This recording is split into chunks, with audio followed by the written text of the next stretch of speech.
व्रत का पालन कर रहा हूँ, व्रत लिया है, वो गांव और नगर के जीवन को सुरक्षित करने के लिए। और ये माँ से ही है, नर्मदा के पद से ही है। आज उस द्वार के लिए भी हमें खड़े होना पड़ेगा। जैसे गुरु दत्ता खड़ी है उस द्वार पर, वो जीवन खड़ा है। आज धीरे धीरे वो द्वार असुरक्षित। आज वहां पर मलमूत्र का विसर्जन वो अमृत तुल्य जल में दूषित होता जा रहा है। जहां वो अमृत तुल्य जल दूषित हो रहा है, वहीं दूसरी तरफ वो आंचल सिमटता चला जा रहा है। ऐसी कोई हमारे पास गांव नगर में व्यवस्था नहीं है जीवन को रखे। जीवन तो मां के आंचल में ही रखा है, कई पीढ़ियों का रखा है। और वो आंचल होगा तो जीवन होगा, उस आंचल में ही जीवन है और जीवन से जुड़ी व्यवस्थाएं हैं।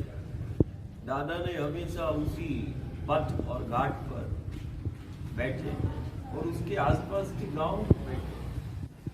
कभी भ्रमण करते करते गांव में आ गए, आकस्मिक किया गांव को देखने के लिए, गांव को व्यवस्थित करने के लिए।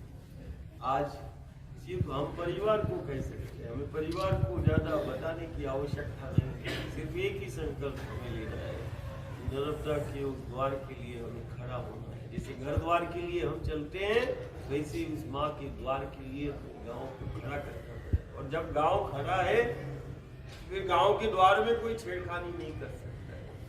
गाँव के द्वार में तभी छेड़खानी होगी घर द्वार में, जब वो घर ना खड़ा हो। और यदि हम द्वार पे खड़े हो गए तो वो द्वार व्यवस्थित हो जाए। वो धीरे धीरे धीरे वो द्वार जो है वो खत्म होते जा रहे हैं।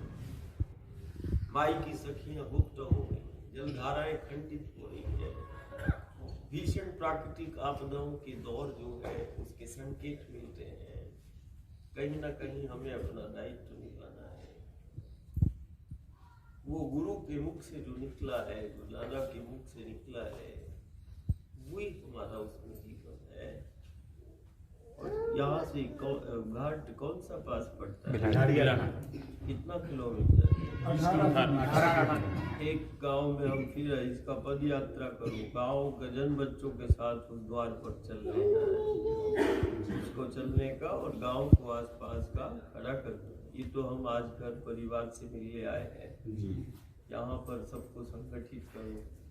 परिवार बिखर गया है, परिवार एक होगा, एक को मान